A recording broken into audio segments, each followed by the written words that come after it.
Hello, everyone, and welcome to the Toku Portal podcast for Kamen Rider Zero-One. I'm Bashi V, and joining me today is. Pixie Cat. Rye. And zero. Welcome to Kamen Rider Zero-One, episode 13. But first, Zero, there was a comment from last week. Did you want to read that off now? Yeah.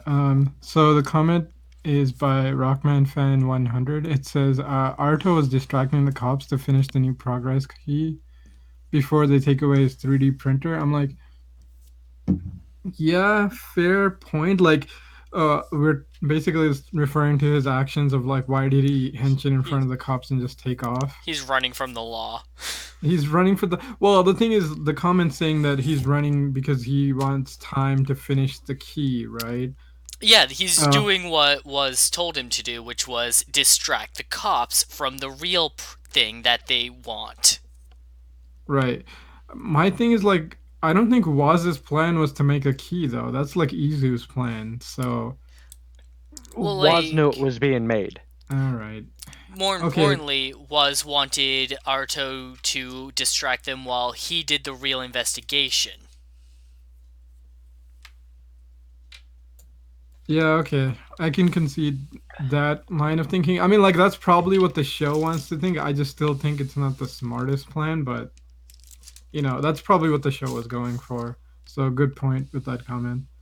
Like the idea, like I get your point, Zero, because the idea of, hey, we're trying to, prove that we didn't break the law, so we're going to break the law, is a dumb thought process. But like if the cops go into the secret lab, they'd be like, we need to investigate everything. They see the machine making new progress key and go, what's this? We're taking it. Right, which completely understandable. Like, I get the setup, but I also get the idea of you're wanting to be honest and faithful and truthful and all this, and you want to prove your innocence. Breaking the law is probably not the easiest, not the best way to go about it. Don't antagonize the cops. Pixie, They any already thoughts? don't. They already don't like you.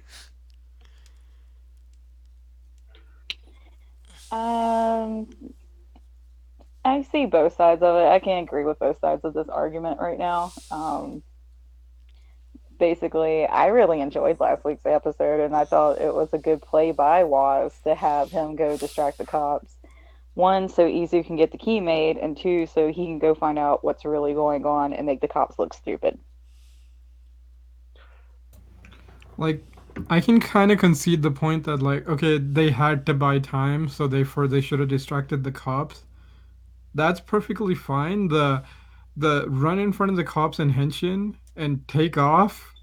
Like, if you weren't already on the like, okay, arrest this asshole on site list, like you pretty much are now doing that plan. But I'm like, yeah, it makes sense that he definitely had to occupy the cops' time. It's like, I just Like, wish they'd written a smarter way of him doing. Like, okay, as much of a piece of shit as Tendo is, um, like Tendo would have just handed himself in and just wasted their time by talking circles around the cops.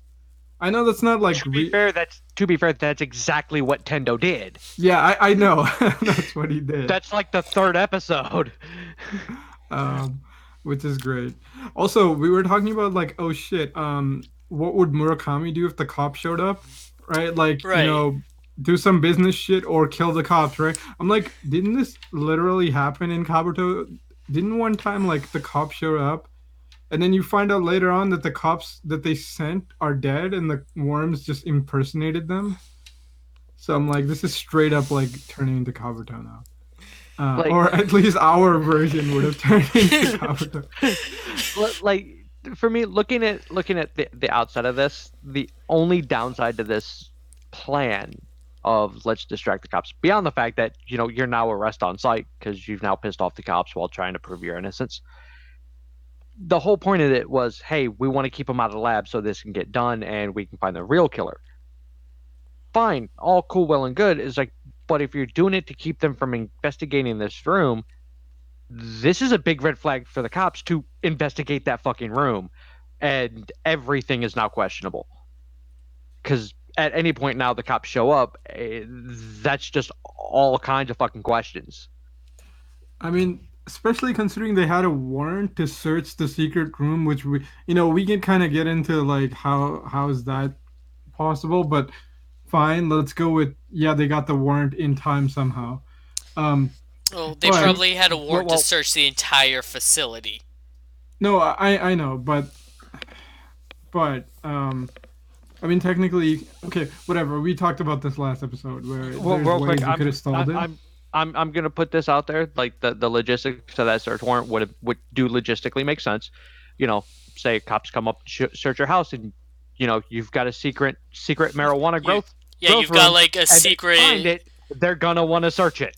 You got like Yeah, a secret here's wall the that's like there's a bunch of guns behind it. There's a gun locker. right. I know what you're talking about. This is like, oh, if they showed up and like they're like the Wayne Mansion or whatever, and then they could just search the back. Hey, Here's the thing. how come Like, there's a no. pole behind this bookcase? Right. Here's the problem with that. And why are young right? boys sliding down it? Yeah. um, um, so, fuck you. Um, um, the the problem with that is like they're cops, and then um, laws apply to normal people, not rich assholes, right? And To be when you're like, to be fair, he hasn't been a rich asshole long. It's yeah, I know, but he's the president of basically Japanese Apple at this point. yeah, but he doesn't know how that how being I rich know keeps you from it's out of the so law. yeah, it's not like companies have lawyers or some shit. Um, Let's just I mean, remember they never would have known about it if it wasn't for you. yeah, that's true. I mean, And the other thing, no, I mean, like the whole thing I'm trying to get to is like, okay, yeah, his plan is to distract them, but then he just changes and runs away. I'm like, in your search warrant, isn't there like a comply thing? Like, if you run from a search warrant, like it's like if somebody served you a subpoena and you run away, like you yeah, this basically just 100 forfeited all your Well, rights. like yeah, this 100% ends with he gets arrested, logistically and logically. He is arrested. That's the end of it. and like even if his presence wasn't covered in the warrant, they need to get into a room that only he knows how to access, and he was withholding that information. Right, obstruction of justice, straight up, right then and there. Like But he could have literally, actually forgot. this episode should have been them coming back and being like, okay, so here's your fine, couple million, right then and there for obstructing justice. I mean, or that's your bail, and of course they'll pay it because of this show. Well, this company has the money. No, I know that's what I'm saying, and that's kind of why the bail system is bullshit. But we're not fucking getting into real world politics now. Um. Anyway, this episode. So this episode is the debut of Shining Hopper. And in its debut fight, Aruto gets his ass kicked because the form is actually incomplete. Was, with his quick thinking, grabs the breaking mammoth key, summons it as a ship, pulls them all away, including Fuwa. So, how do you guys feel about the idea that they can all just jump onto breaking mammoth and like take off like a spaceship? It's morphin' time. Because like it's basically like it's actually a part of the satellite. So they've integrated Power Rangers in space. Way to go! Like the logistics of it make, I want to say, perfect sense, but to me, like I get the purpose and use of it here. It's like, but I was like, oh, that was cheap. Now, honestly, I thought that was pretty clever because, like, at least they're reusing it. As for having it in the show, I'm like, Q Ranger crossover when? Um, right? Like, this is the thing that should have been in that freaking Q, X8 Q, movie Tama, with Xevious, Tama, Q, Q. right? Oh, it's so good. Oh, dude, could you imagine a freaking Metal Heroes crossover? They teased that, and we haven't heard anything since. Dude, as long as the Metal Heroes involve the Beetleborgs, I'm good. Yeah, Like I fuck mean, that. Bring that back. Like I was pissed. Not to get too off topic, it was like, but I was pissed about that whole Once a Ranger bullshit or Forever Red. I'm like, no, those are Beetleborgs. Those are not bad guys. Stop it. I mean, to be fair, Toei treats any old show that's not just Rider or Sentai as bad guys when they show up. Um, Well, to be fair, that was Saban that did it because it was in no, no, no. U.S. I know, but like Toei does it too. Like Kick Hider, the Akamizers, all that. Like, um, Gavin for a little bit. Gavin for a little bit. Yeah, it's true. And, Like well, that's just to be fair, Toei standard. a lot of it at least here recently starts out with that. Hey, it's let's fight. And, oh wait, it's a misunderstanding. And then everybody works together. It's like it's when they do that. It's like, no, this guy's a good guy. Why the fuck is he with the bad guys the entire fucking way? What the fuck? This is not Decade. Yeah, that was so weird. I mean, no, the weirdest one was Marvelous. He's like, oh yeah, I now lead the Zangiak army. I'm like, what the fuck is this shit? Like, Decade I could see because Decade's a piece of shit, and he doesn't give a fuck. So I'm like, all right, whatever. Although there was one good thing that came out of that movie, and it was Marvelous turning to the leader of the Zangiak, going, if you guys were this smart when you were fighting us, you might have won. Yeah, that's true. Oh man, I mean that movie had good moments. Like I love like the end where Dian's like, "Fuck all of your bullshit. You try this again, I will fucking nuke you from orbit." Pretty much. When he's just had it at the end. Oh, He it's just so good. steals the remote. Look at me. I'm the captain now. Like those are the moments I love in writers when Dan shows up and gets tired of everybody's bullshit because it's always so great. I mean, especially great because like whenever DN shows up, like he's the one always causing everybody shit. But it's like, he's so great when he gets serious. Alright, we've gotten off topic enough. So, the one thing and another, Fua is willing to work with Aruto. But also, uh, Izu has a chat with Waz and apologizes to him for her rude behavior.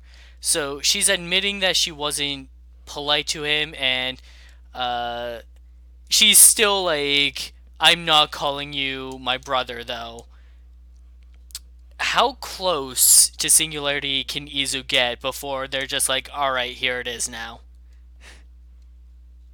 I want to say we're damn near there. We're not exactly there just yet. Izu's still following a lot of protocol.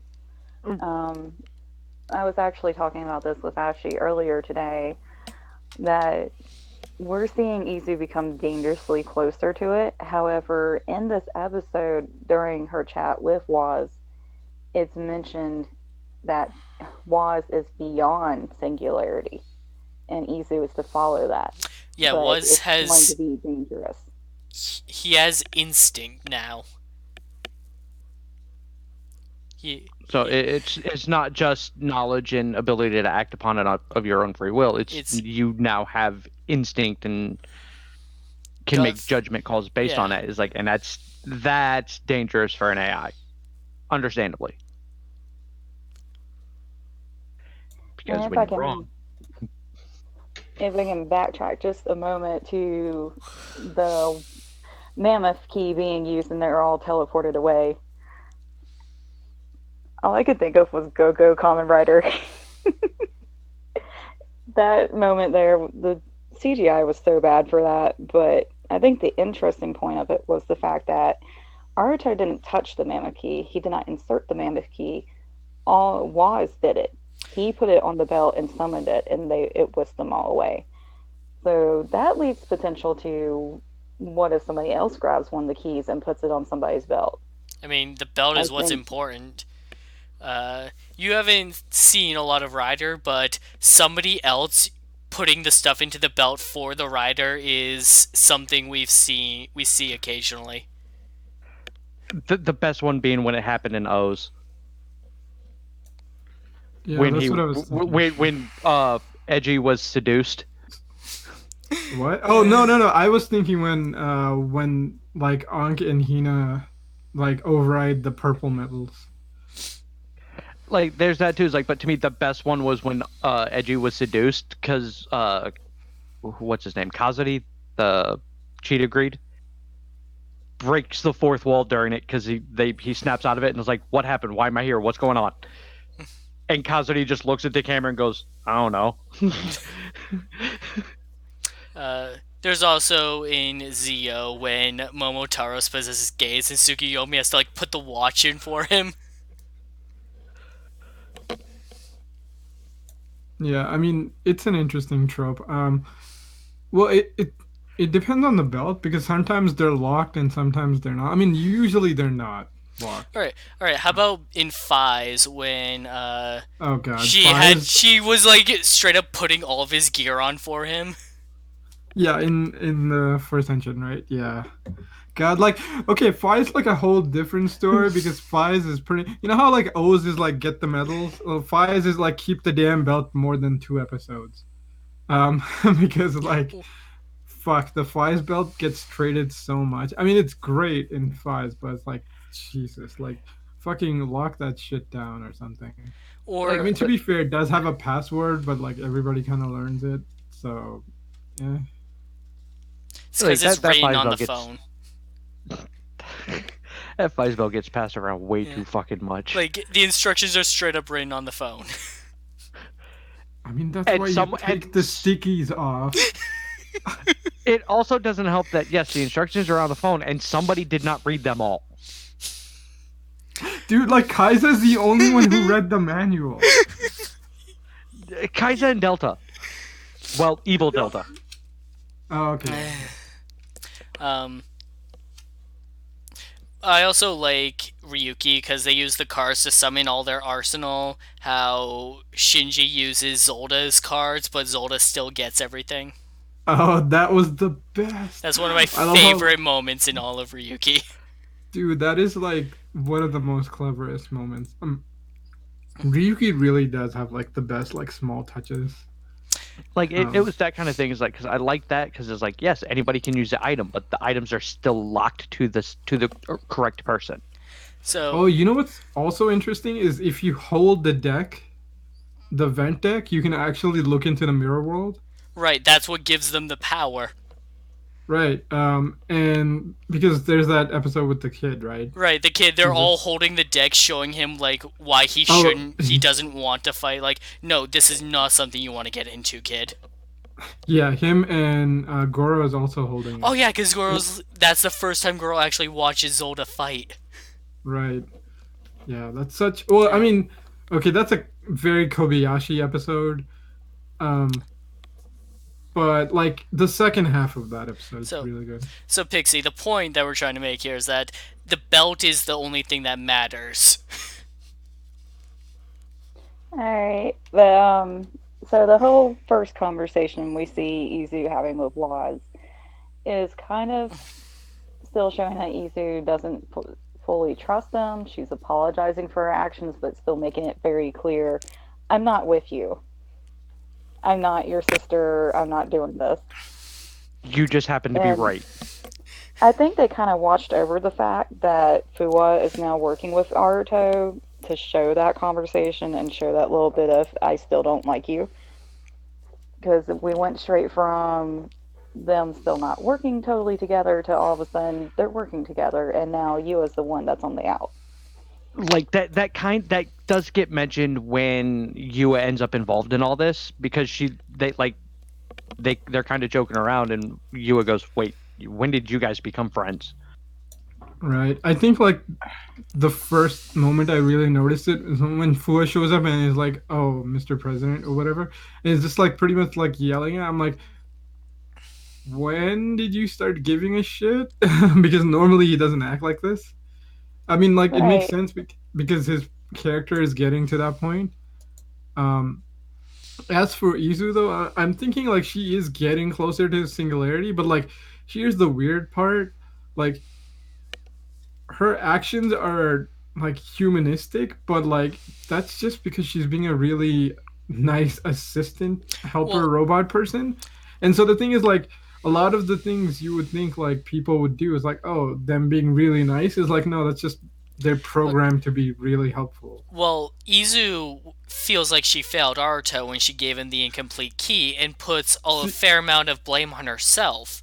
here's That's the not thing something I though. would expect from an AI.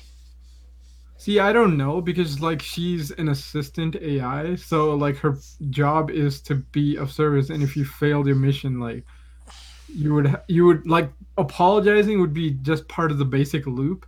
So like yeah, I feel like her character is growing, but like let's say there was another model of Izu and like Aruto wasn't like her president and she was working, right? Like okay, here's the thing. Like the vice president has an assistant robot AI person, right? And so the thing is like if she fucked up, I feel like she would have the same reaction. I okay. Here's what I see as the difference, though. Another Izu would admit that like it was my fault that the key was incomplete, versus our Izu who legitimately felt bad about it.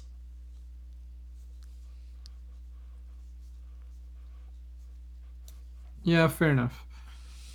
It's just it's one of those interesting things that this show does where it's like, oh right, these characters aren't human, so they act in a certain way, but that doesn't like if a human was acting like this, it'd be a lot more moving because they're like, oh, they really give a shit. But when an AI does it, it's like no, that's just part of basic programming to be nice and helpful and stuff. So I'm like, yeah, I get that Izu feels bad because that's what they're trying to go for. But also thinking like it's really interesting in universe. If like having seeing a robot react to this, like oh right, like you have to stop and think like oh right, these guys aren't humans, so like yeah, they're apologizing, but it's not the same way a human would do. I mean, Izu's doing it in a more impressive way. Like But I'm kind of just like incorporating world stuff and trying to discuss that more. robot, that's a person. We just all see them as characters, and after the fact, it registers. That might not have held as much punch as I initially felt it because yes, this is a robot doing it.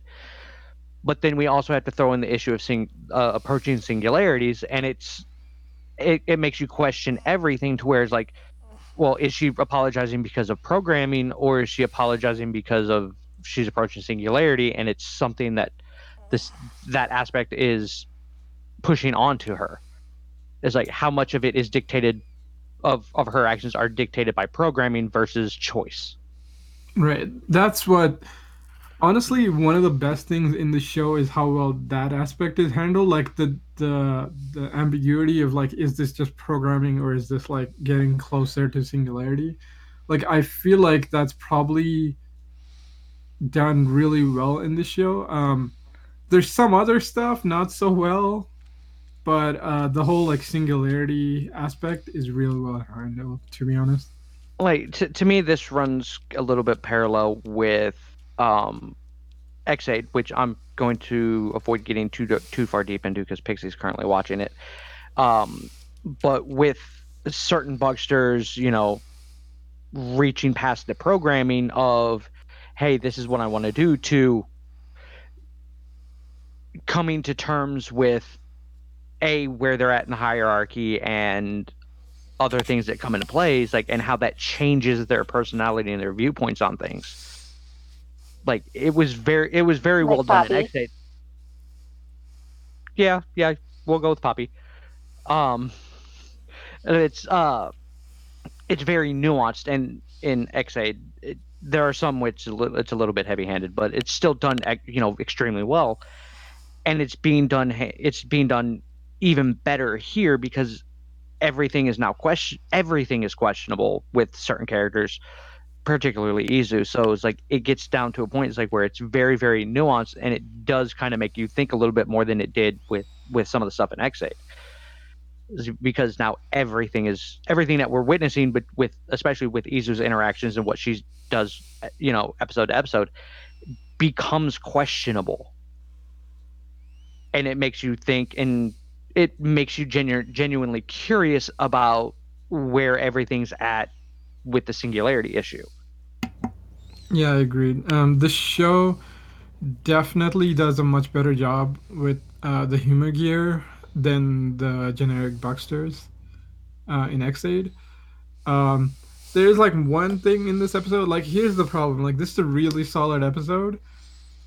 I'm still gonna point out shit. So like, people watching, like, I don't hate this episode. I'm just gonna point out where it could be better. So like it said at 8 or 9 this episode. Like, I want, if it was a little bit different, like it could have been 10. That's what I'm kind of gonna get at. So I'm saying this now because I'm gonna like point out some shit and it's gonna sound super nitpicky. But it's not that I hate the episode. It's a really good episode. So blanket disclaimer: welcome to the Toku Portal podcast, where Zero is himself.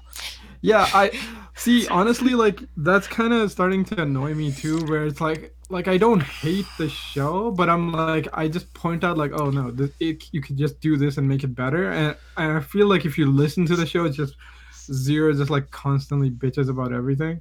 And I'm like, Wait, that's not I what I mean, like. I don't hate the show. Like this episode's pretty well done.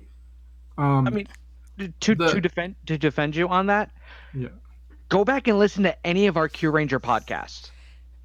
specifically from like the first 20 episodes. Fair It's you wrapped up to 1,000 because the difference for Oh. that is we hated that show. That Yeah. show sucked to start with. Whereas Go, this is God, this which is one is it? this is the point where all but one of us have been watching Rider for years. So we've seen how stuff plays out, and we've seen how we're used to seeing play stuff out, and how it's expected to play out, and all these various interactions that we've had with Toku. So we tend to have a level of expectation with the newer stuff, Yeah, it's especially that plus especially with somebody who's already written a show that was excellent. that's So true. I mean, my other point is, like me and Platinum and those guys, we're kind of like sort of writing our own shows and stuff too. So we kind of focus more on writing, and so the thing is like, whenever I see something that's like, oh, you're doing this just because the plot said so, or it's like, oh, you're you're revealing too much of the plot in the way, like, okay, the main issue in this episode I have is was um right, and it's not that he's bad in this episode, it's just the his plot is so like, oh, I'm here for this two-parter because it's going to set up this important thing, and it's like, oh, right, like my major issue is you should have put this character in earlier so we actually had like a bond with him, whereas like he's good in this two-parter, but like you kind of needed like somebody who'd been here for a while so we would really be attached to this character. I more teared up. Okay.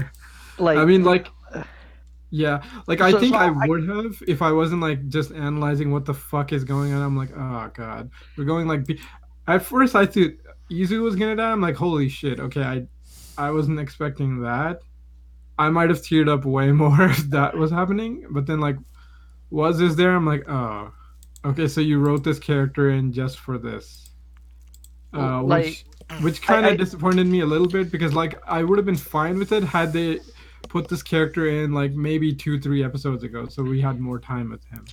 it, to how going off that is like how a lot of people didn't care for Kiria in X-Aid. So by the time it came for his death, it wasn't Yeah. as impactful because Wait. Y- What do yes, you mean yeah, a lot yeah. of people didn't care for Kiria? He was the best not referring character to on the us. show. He Yeah, needs me because I didn't cry. to be fair, Kiria gets better with death. Kiria gets better with death. And yeah, I I agree. that's a spoiler for things. So, but Right, like a lot of people didn't care for his character because all he did was lie to everybody. And He was the only one getting shit done. Yeah. This- Here's the thing. this is right? true. I know But- why you're Yeah. hyped because we like it, but yeah, there is a section of the fan base who was not into Kiria, and having him die actually boosted his popularity, because Like, then you have to look at what the fuck he did and be like, oh, okay, maybe this character wasn't so bad.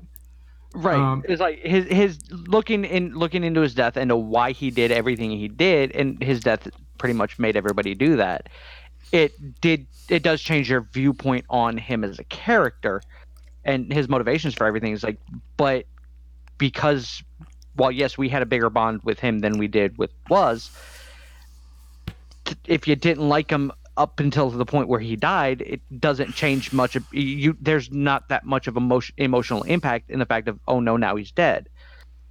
Whereas like with was, he was here for 2 episodes. We know nothing about him except for the fact that he was made to for Hiden by CEO Hiden to help Izu.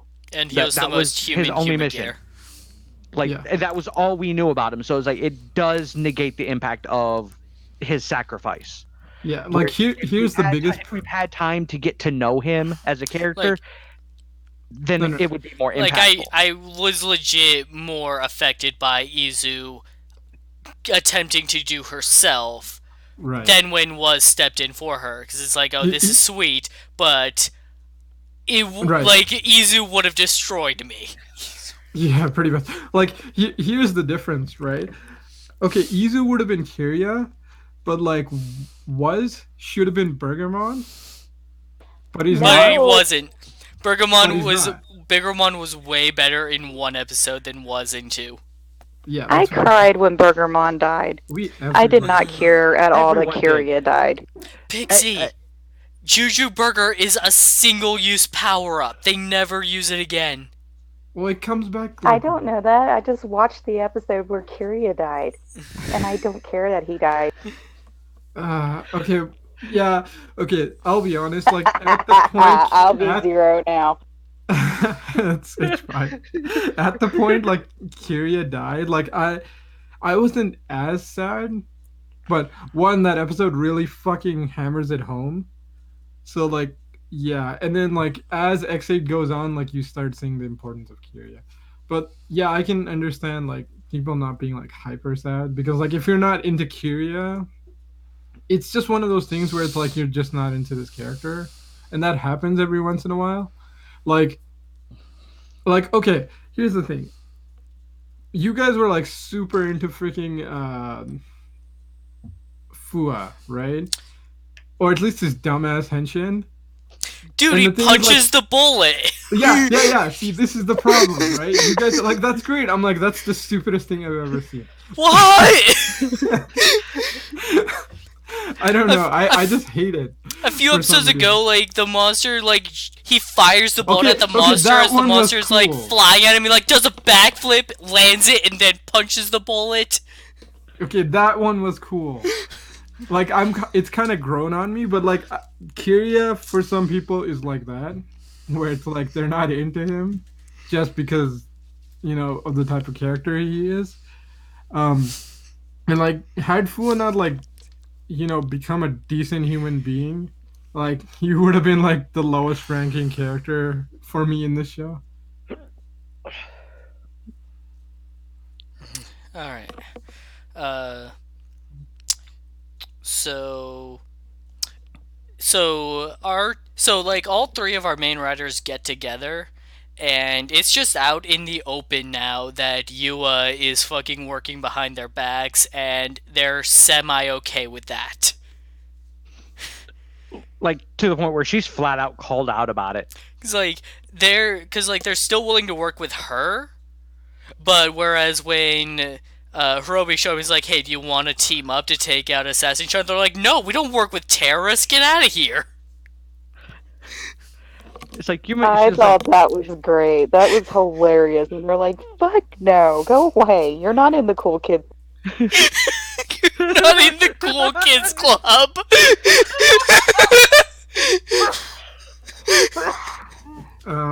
Honestly, like, okay, for a second, I was like, holy shit.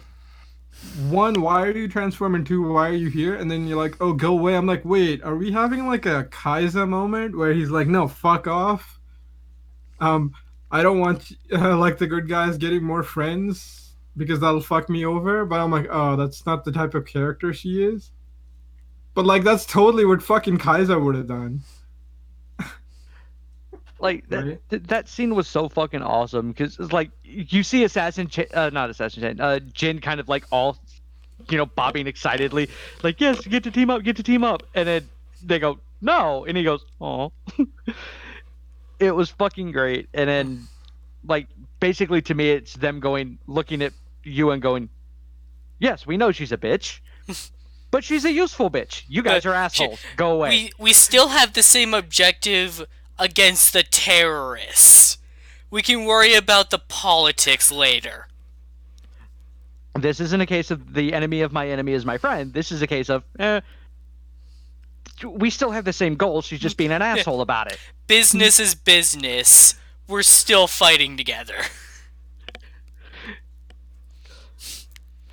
So a part of me do wishes that they would have done it only because then it would have been 5 people, and I'm like, it would have been a Sentai Henshin. Yay!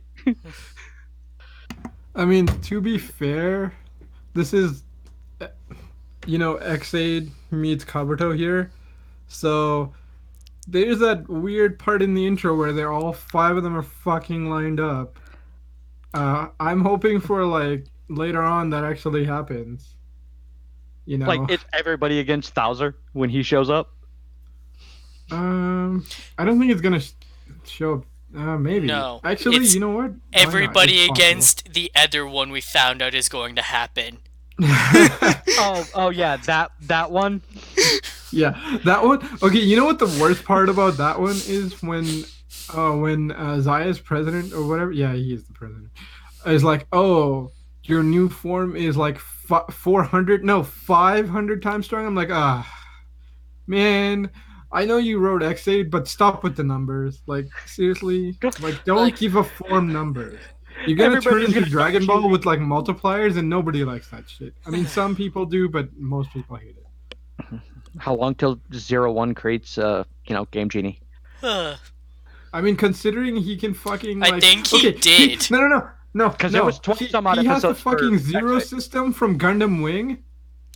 It's like Shining Hopper calculates the most perfect pattern and puts it That's on what repeat. I'm saying. It's basically the Zero system from the fucking Gundam Wing movie. Right? Like his belt already does that. It feeds into his brain to optimize it. Yeah, like I think he already. I think this is his Game Genie. Yeah, pretty much, right? God, I wish they keep the effects. Oh, the effects are awesome. Oh, they're so good. But like, then again, like, Ryder tends to throw out all the effects in the first episode it debuts, the form debuts in, and they go down. But like, this show's kind of doing a good job. Make it flashy to sell the toys, and then we only have so much CGI budget. Yeah, I know, but the show's been doing a decent job with its CGI, so I'm hoping it keeps at least like some of the lightning effects when it's just porting around. Like I had kind of hoped that when he henshined with it the second, legitimately henshined with it, when it was complete, that the transformation stuff that happens would have been slightly different. Like, the grasshopper stuff would have been just slightly different, or like more effects. Yeah, I mean, hey, look, it's completed now. Look, you see the full movie now. Some more effects, like I think the grasshopper is slightly shinier, and more importantly, like the only major thing is like he has glowing red eyes now, as opposed to like the incomplete one which had like black eyes. So like completing the complete Rider look, but that's all I can think of honestly. But man, like the fighting effects are so cool, I didn't even care. I mean, to be fair, this form is so nice. It's like the nicest thing on this show. Pixie, it gave him muscles too. You haven't spoken in a while. What are your thoughts? I actually love Shining Hopper. I think it's great. I love the special effects for it, and I know y'all don't like it, but I like the pattern thing. Because you see him, the first time he uses it, it gets predicted, and he's punching him before he gets there. We weren't saying we didn't like it. We were just comparing it to something from X8 you're going to see later. I know. Y'all are just doing such a great job spoiling everything in X8. So while yes, spoiling things, you're still gonna be lost by it until it happens. Yeah, I mean the thing with X8 is like the X8 effects. You just kind of have to watch. Like even if we tell you what the fuck happens, you just have to watch the insanity. It's also really hard not to talk about X8 with this show because it's the same lead writer. So that she A just lot of get it. I on know, getting I'm her just through giving up X8. shit. I mean, Uh, okay, let's we're do this. to be Let's fair, I'm just having fun with y'all. yeah. I to be mean, fair, we're coming up to the end of Genom. yeah, that's what I was gonna say. Like, Oh, let's put like a hard cap to like everything till Genom, because like after that it kind of gets into like crazy spoilers. Because like most of X8's like tropes are kind of established by that point, so we can talk to that. So basically, like the end of the first major arc. Because like other people haven't seen X8. I mean, it's rare, but it's possible. Because like maybe this is their first writer show and they want to check out the other show that this writer did. So like, let's just talk at most up till Genom and not try to spoil anything beyond that. okay. Uh, so we're going up to that particular power up. Got it. Yeah, Yeah, that pretty one. much. Yeah, to the game genie. Oh, I was thinking before that one. No, no, no. I was thinking the white one. We'll Oh, figure it you're out talking about later. Dangerous Zombie? Correct. Well, yeah. I mean, that's what he ends with.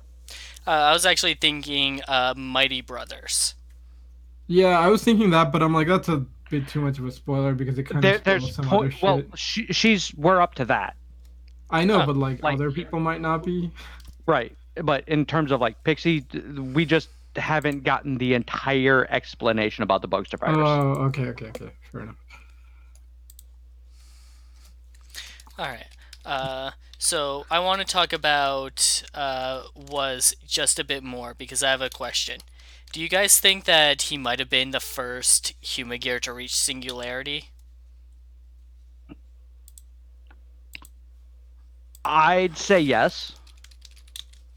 Um, Only because I want to say that all of that was pre um Daybreak Town.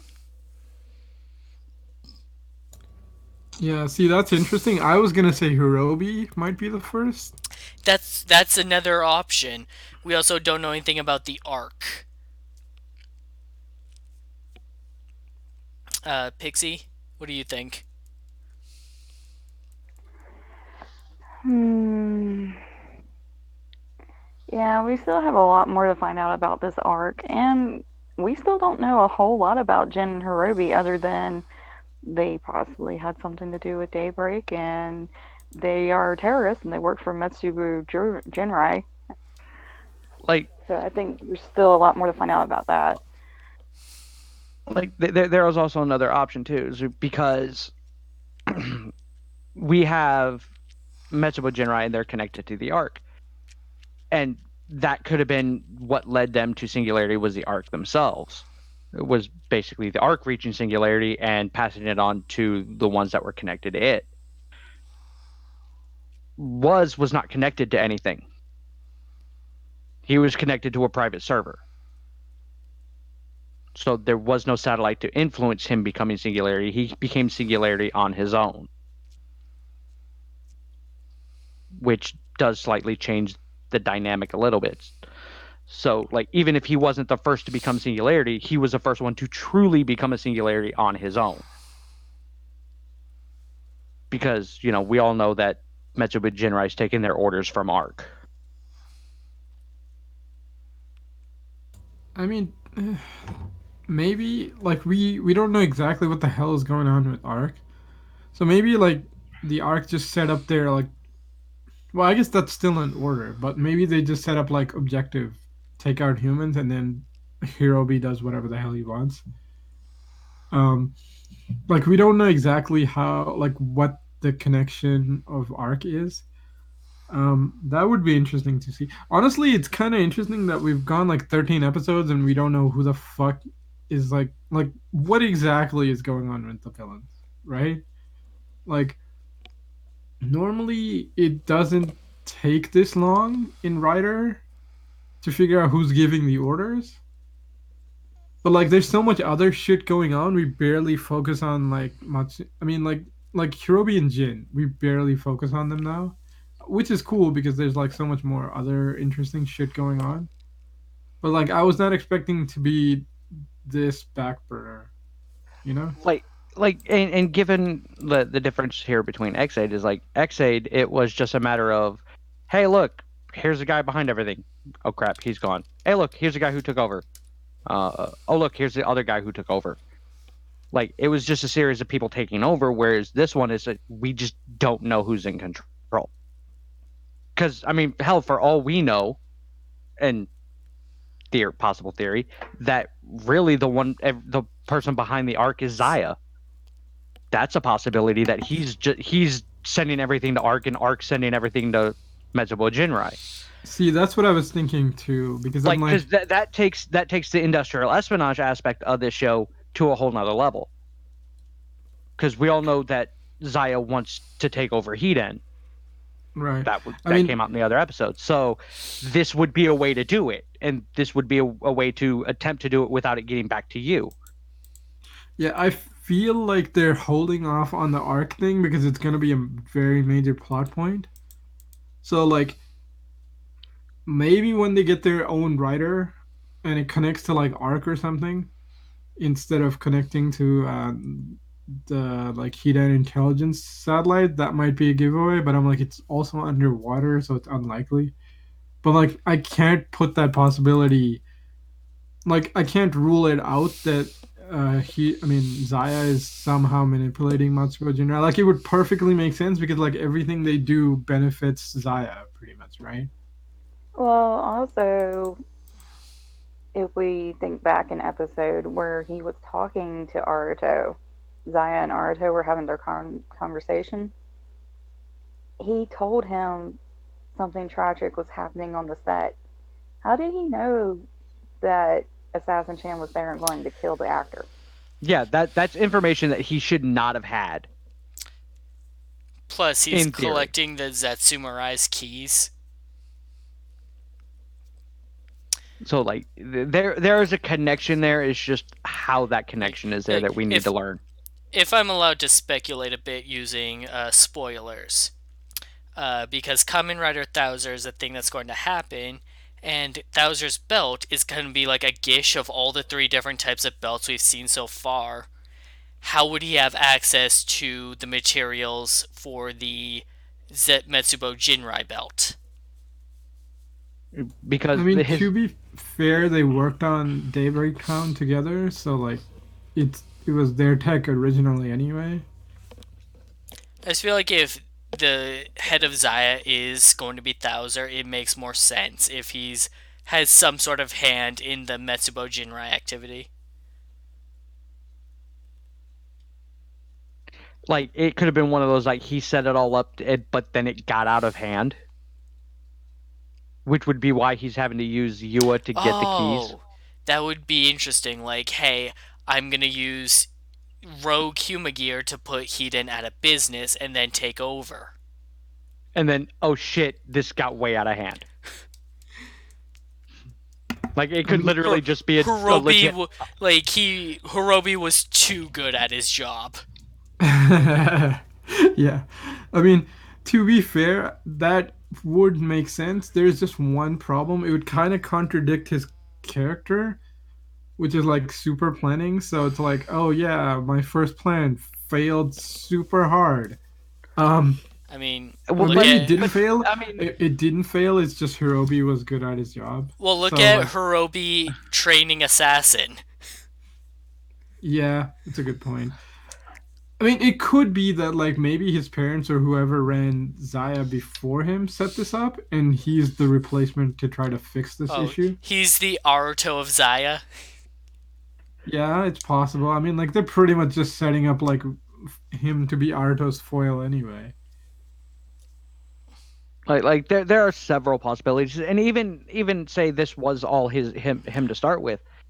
If it was his first plan, it would be it wouldn't be able to be dismissed as, oh, well, I'm super good at planning, so my shit wouldn't have gone wrong. It was his first plan. It's almost guaranteed to have fucked up at some point, which would have taught him to plan better and made him better at planning and, scheming and everything else that he's been doing, obviously. So it's like there Okay, is that theory that his first plan, yes, his first plan fucked up, and now doing damage super control control. on he's doing damage control on that while being super controlling about every other plan. Okay, see, that would be a really good plot point if they went down that route. Because that's actually a really good way of tying in a problem that could be with the character and making that like a jumping point for further character development, which is where we are at. So, like, that would be a pretty good way of tying it in. It's like it's like 12 years ago or something like that. Like, oh, Daybreak Town happened, and Hirobi was the one who led the rebellion of Humagear, and then there was silence for a long time. Like, what happened there? Was Hirobi shut down? And then was he just recently reactivated?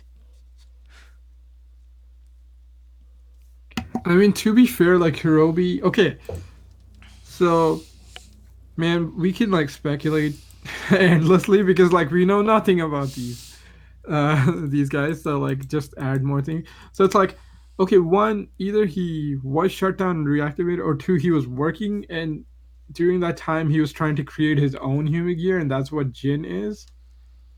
Or three is Jin is some weirdo hybrid human gear thing that Zaya made and gave to Hirobi, or maybe whatever helped Hirobi build.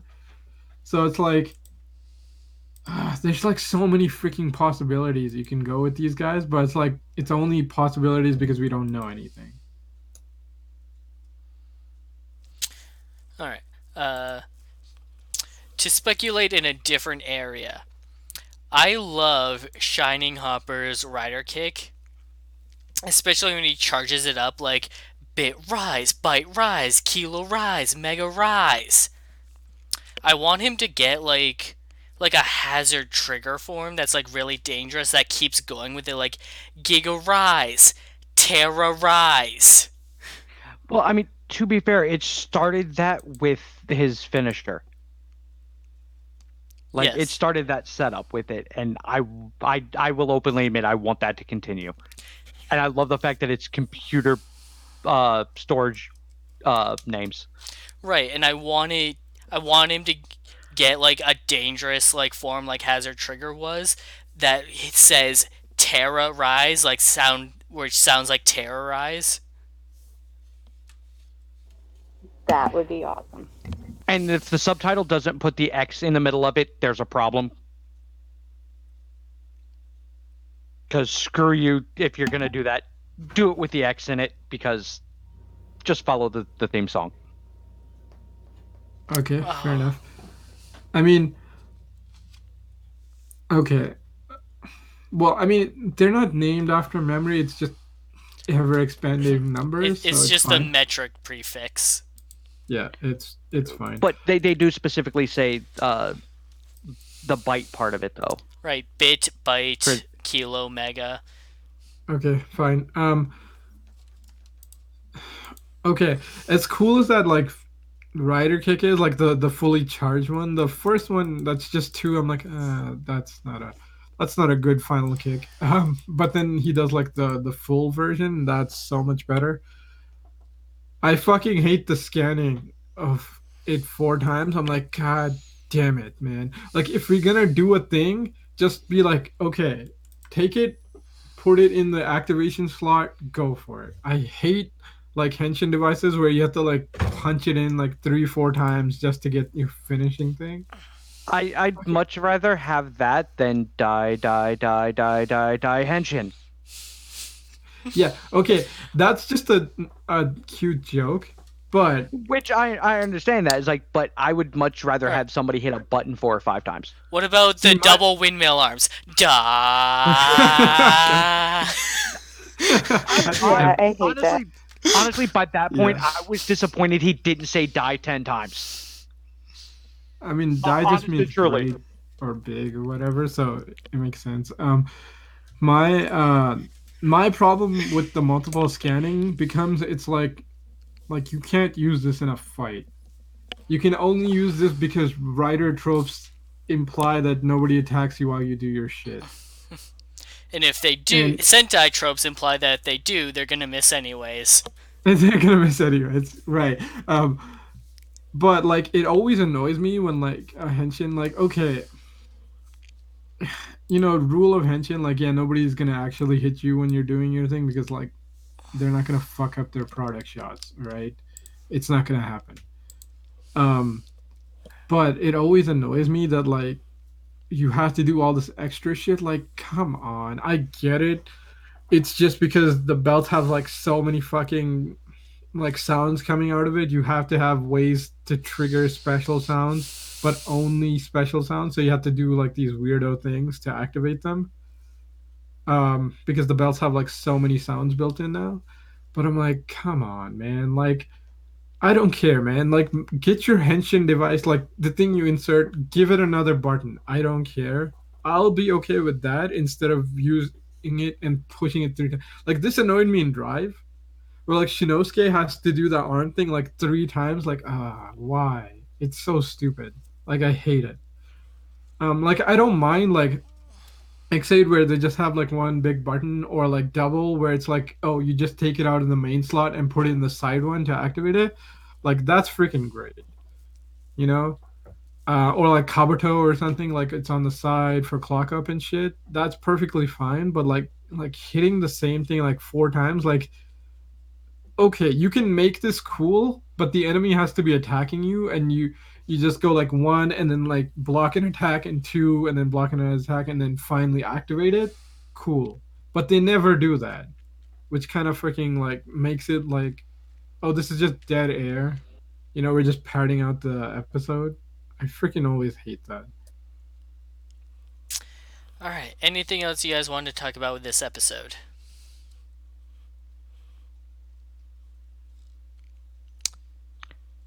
No. All right. I mean okay I mean like honestly the biggest issue with this episode is like was dying and it not really having an impact because like he only just showed up for this two-parter like he's a good enough character he should have been here like for at least 2 more episodes or something um also it doesn't make sense where it's like oh we don't have time the only way to give more data is to directly link with the super AI thing like okay that makes sense. But then was is like, oh no, you don't have to sacrifice yourself. I'll put myself in. Like from a point of view of like trying to protect people, like all right, it makes sense because he's reached singularity and stuff. The problem becomes is like you don't have the combat data. You've been here for like 2 episodes, so this doesn't make any sense. Why this worked? Well, there is, and this is something where him having shown up earlier would make it make more sense. I But he could have been watching the combat data through any of these episodes. I Right, but the wonder. But problem then becomes is he like if physically it's weren't shown it. no, but the problem is like if it becomes on video or okay, so if he's hiding one thing. But if he's like literally just watching it on video, I'm like, why not just feed the video into the machine? He But was. if he's there, like if he's hiding like Izu, I mean, not Izu, or Yua was, they should have just had like a flashback of him just like secretly observing like all the fights so far, or at least a couple, just to kind of give a gist that he's been here for a while, just in the background. Go ahead. He wasn't because he had woken up last episode. And he was already pretty familiar with the rider belt and stuff. I'm wondering if his battle data came from like the beta testing for the Zero Like One suit. or anything that happened in Daybreak Town that we don't know about. Because to be fair, there could be battle data from that he used. Yeah, but the problem is like Izu concludes that the whole reason why the update wasn't successful is because Arto is outperforming the belt, which means you Right. need Aruto's combat data, not And just the belt's combat data. he saw Aruto fight a little bit. I know, but like, yeah, like again, the simplest solution would have been just have him show up a little bit earlier, and this would have made perfect sense. This is like one of those major things that annoyed me this episode, but otherwise, like, yeah, everything else was great.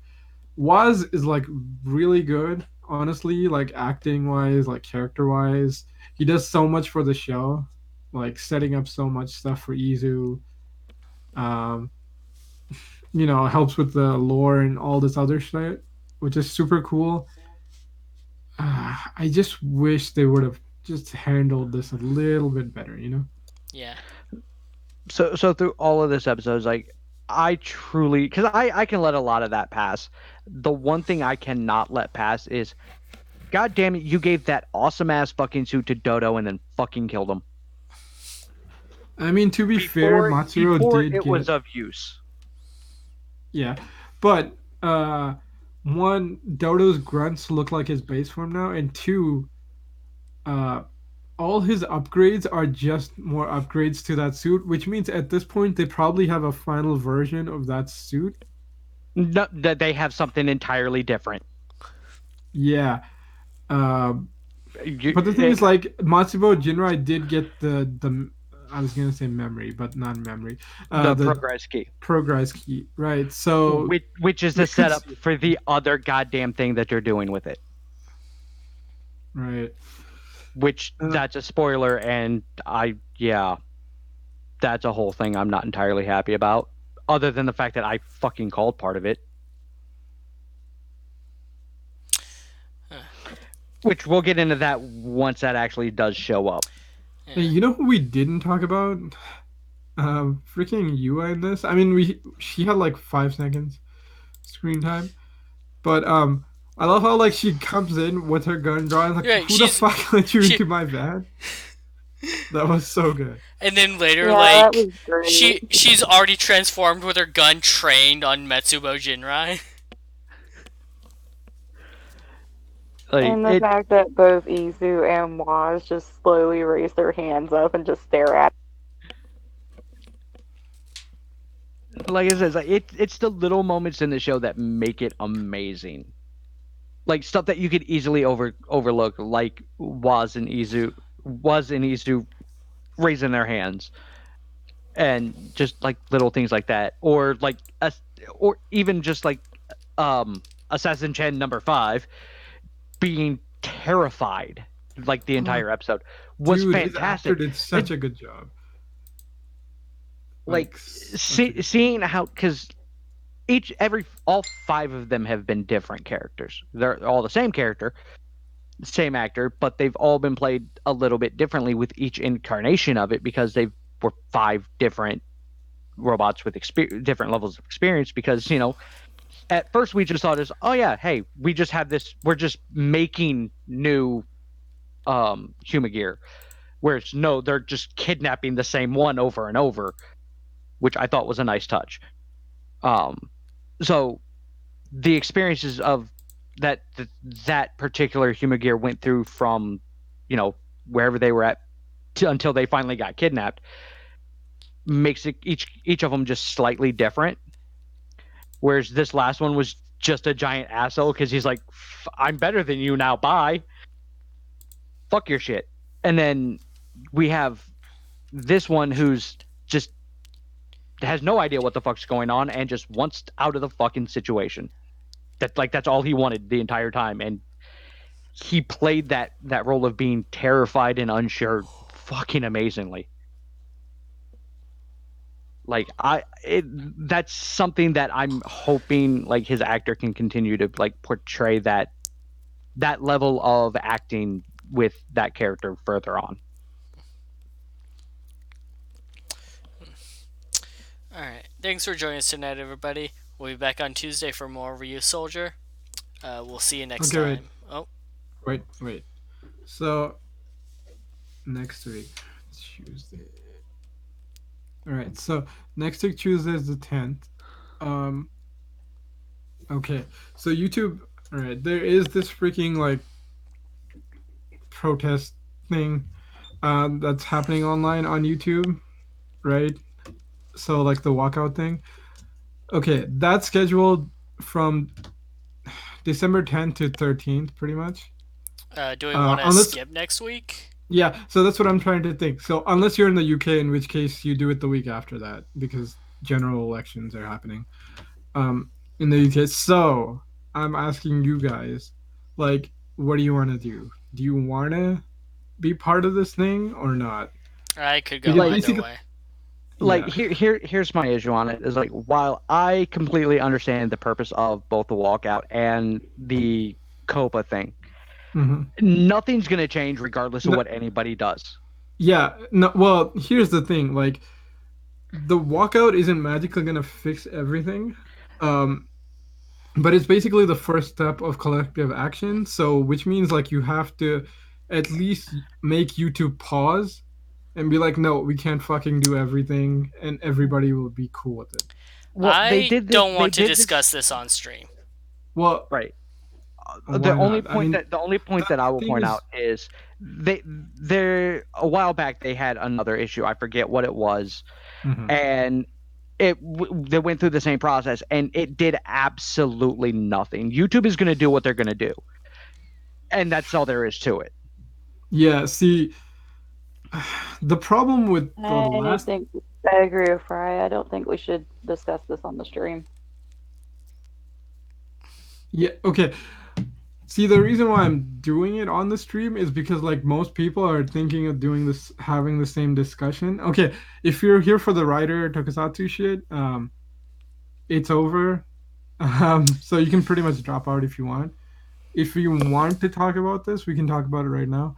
Um, so the thing is, realistically, this doesn't change. The walkout's not going to fix YouTube's problems. They're not going to be like, all right, cool, we'll capitulate to your demands. It's not going to do that. What it is going to do is just highlight, like, hey, YouTube, you fucked up, and people noticed. So, like, this is just step one. Um, Two is last time they didn't update their damn terms of service to say, hey, guess what? If your channel's not making money, we're gonna delete your channels now. So that's gonna happen in a couple of months. So basically, like the problem is one, the Copa situation is really bad because like YouTube fucking broke the law, and instead of fucking admitting that they fucked up, their decision is, you know what? Oh, okay. So you want us to report all this shit, right? Not stop. YouTube doesn't want to stop advertising. What they're trying to do is like, all right, they're basically trying to DDoS like the agency by being like, all right, we'll just flood your inbox with fucking complaints. Let's see you handle it. So they're just using their monopoly and not improving anything and throwing the blame onto the users, right? Which is bullshit. Um, and two, this whole situation is fucked up. So YouTube one doesn't want to change their shit. Uh, Two, they're not gonna admit their fault. And three, they're getting ready to fucking take out basically most of the small channels just to try to make more money. I'm like, you're a fucking monopoly. Like, literally nothing can stop you from doing it, but it's like, this is fucked up. And if we don't at least do something, like, everybody else will just follow in line and do this. Like, any other fucking media platform that we go to will pull this shit. So, like, at some point, you gotta just be like, you know what? Fuck your crap. Like, you can't just get away with doing shit like this. And that's basically what the whole point is. It's just like, hey, YouTube, you can't keep doing this. It's not going to make them magically stop, right? This might not even fix anything. It's just a first step of collective action. So it's saying, like, hey, people on YouTube, we can actually do some shit, which is like, yeah, hey, we blacklisted a site. Let's actually go along with the damn blacklist, even if it's for a couple of days. It just means like, yeah, we can actually organize even if it is for a little bit, because that way then the next stage is better organization and like, you know actually tackling the problem. Because right now, if we all just complain to YouTube's like, so what? That's just a small minority, because they can pretend like we're all isolated, right? They can just, because unless they see a massive like shift or blackout, like they can just be like, oh, those guys don't matter. It doesn't matter if like 50% of the users agree with what the hell is being done. Like unless they literally see something showing up in their feed which they cannot deny, they can just write it off as like, oh, you don't matter. You know, you small people, fuck off. You can't do anything. So it's just like you have to put it forward that like you can't just keep fucking us over. Like fucking Gokai's channel is just gone, right? That's like thousands of people, like boom, right? Like imagine all of our channels, right? Like there's like 200. Okay, yeah, it's not super high quality shit. You know, our like 200 or almost 300 episodes worth of shit, right? But it's like I don't have backups for that shit. Do you? Nobody has backups. It'll just be gone tomorrow if YouTube decides. You know, because hey, guess what? We don't fucking run ads on our channel. We're not making any money, therefore we're not commercially viable, whatever the fuck that means, YouTube. Um, because there's a whole lot of issues with the commercially viable shit that they're trying to pull, because you could be making money and they're like, nah, you're just not making it by doing what we want. And so they're fucking a lot of channels over. Anyway, that's my point of view. You guys can express yours, because you know this is the time to talk about it. I'm just going to state that for the record, I am not taking any part in this, nor agreeing nor disagreeing with anyone on either side of this issue. Uh, so Pixie Cat 7's not involved in this at all. I'm playing Switzerland right now. I'm neither for nor against anybody. Y'all No, are that's totally open to fine. have your own opinions.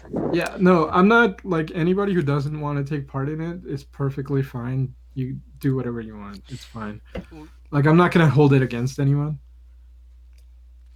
We don't need the podcast as an excuse to get together a couple of times a week to talk about our favorite shows. So if the channel was gone tomorrow, I would be upset that all that work is just gone forever. But ultimately, I would just move forward with it.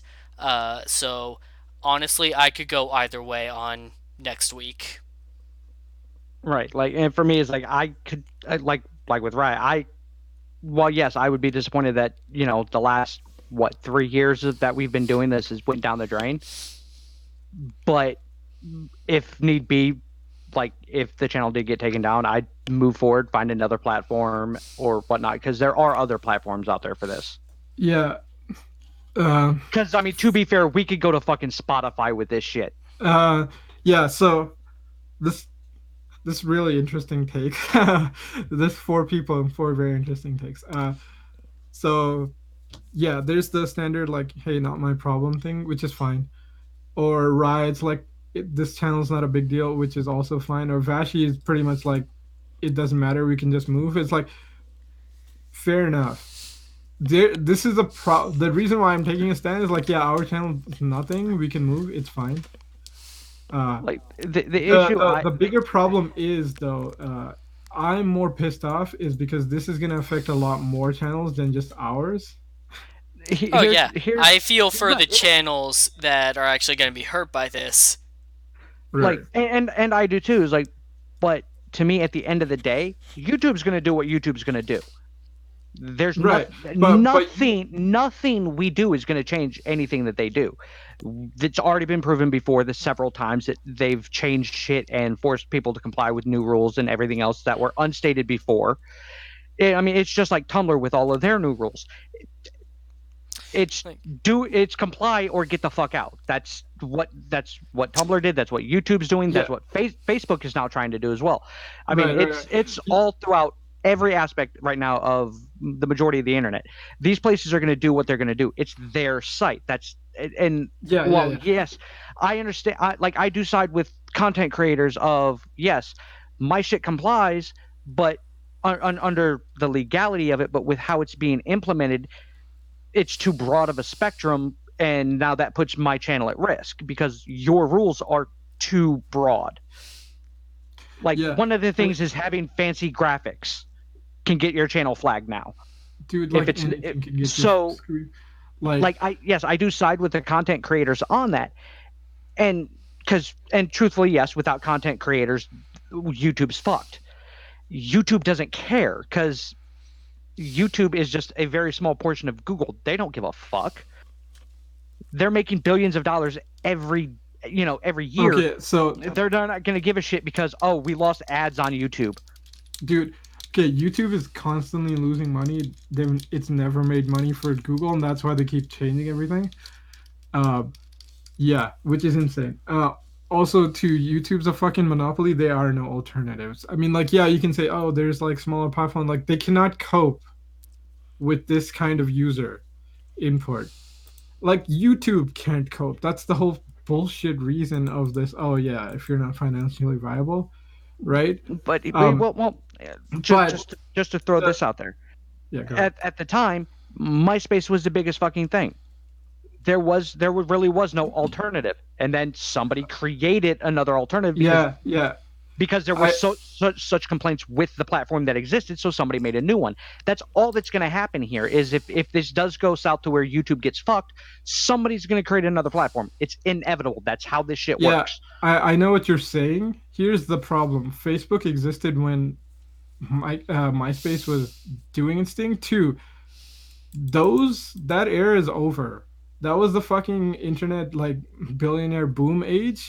Everybody thinks that because we grew up, or like the basically the whole internet, like the modern internet grew up during that age of like, oh, they'll just make another Facebook or Twitter or YouTube or whatever to replace, like fucking Napster and MySpace and Hotmail Messenger, right? Like that era is over. Like you cannot, like, what are we gonna do? Just jump to fucking Daily Motion? Uh, right? Like guess what? Daily Motion existed before YouTube. It still sucks ass. Um, right? Like yeah, YouTube can basically do whatever the fuck it wants, but thinking you can just magically make an alternative is not true. That's the whole reason of telling YouTube to back the fuck off. Is because like unlike most media companies where it's like, oh, you made this, you do whatever the fuck you want with it. YouTube does not create the media on YouTube. YouTube is just a fucking hosting site, right?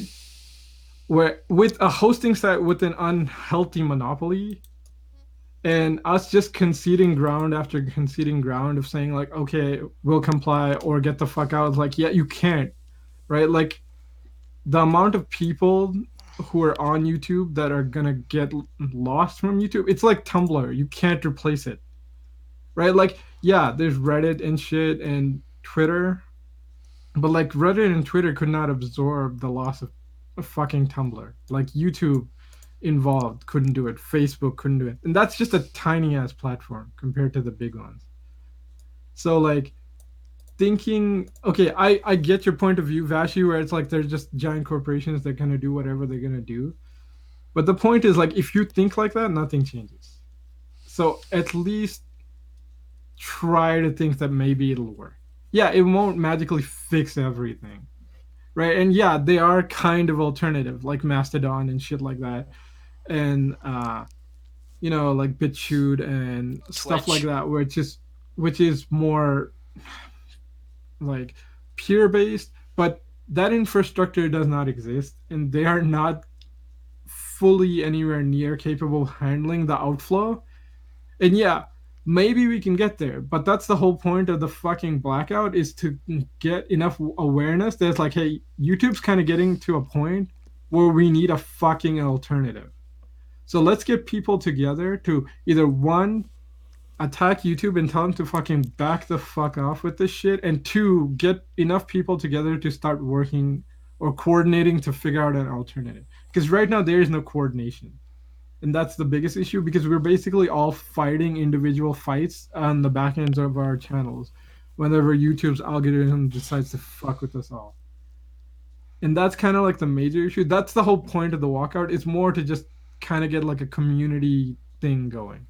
Yeah, it's not gonna fix everything magically, but it's just kind of the first step. Like, Zero, do you want to stream next week? No, I don't want to stream, but the thing is, like, it's a fucking goddamn like democracy on this damn podcast. Like, if you guys want to stream, we'll stream. If we don't, we won't. I don't care, right? Like, it's up to you guys because I'm not the only one sitting on this stupid podcast. Well, I'm gonna put it out there. Put it this way: Okay. at the end of the day, this is your channel. Yes. No, no, no, Well, no. yes. I'm not doing this shit. Well, I no, said and we're putting it to a vote. So vote. because to me, I don't care if we do this stuff, on the weekend or whatnot. I don't care. It's not gonna affect me when we do this. Because to me, it's I, all I want to do is do this. I don't care when we have to do this. So, like, if you want the channel to black out for those dates, I'm fine with that. We can just we can do the podcast over the weekend during the day. Okay. Rai. So what's yours? I'm very impartial, but this seems like it does mean a lot to you. No, it. So, Okay. Anyway, yeah, it's fine. but like, yeah, Pixie. I'm cool with like skipping next week and making up for it another time. Okay. Uh, yeah. I'm fine with it too. If we want to skip next week. Okay. Fine. Whatever. I guess we're skipping. I'm like, come on, man. Like, if you're gonna say fucking no, say no. But anyway, so I guess we're skipping next week. So the blackout's from 10th to the 13th, which basically means don't use YouTube for that long. If you're participating in the blackout, if you don't want to do that, that's fine. Uh, So during that period, I will, since I'm in your YouTube on my browser, I will log out of it. no, it's fine. Yeah, basically, Well, no, no, only no. I mean, because like the I leave you as a default, so I don't want anything to like influence it with the channel being up. yeah, no, that's fine. What I meant is like the whole like walkout thing is from the 10th to the 13th. For most of the world except for the UK, in which case it's the week after that. And basically the whole thing is don't upload anything, don't watch anything on YouTube for those days. If you want to Well, and, participate in the blackout, that's what you do. and that's why I said is like I'll log out of yours because I got a habit of I'm bored, I'm gonna watch something on YouTube, and Okay. just to keep it that way it stays consistent on your channel. Yeah, that's fine. What I was saying is more for like the listeners if they wanted to participate in that. You guys can do whatever the hell you want. It's perfectly fine. Um, yeah. Sorry, this kind of got like a little heavier than I fucking wanted. I know it doesn't really matter to you guys, which is fine. This is more for like it's like okay, like I'm pretty into leftist shit. So like this is a pretty heavy fucking talking point right now, so that's why I'm kind of bringing it up. But yeah. Uh that's what's happening. If you want to be part of it, do it. If you don't, whatever. Anyway, I'll catch you guys I guess in 2 weeks later. We will see you then next time we're live. Bye.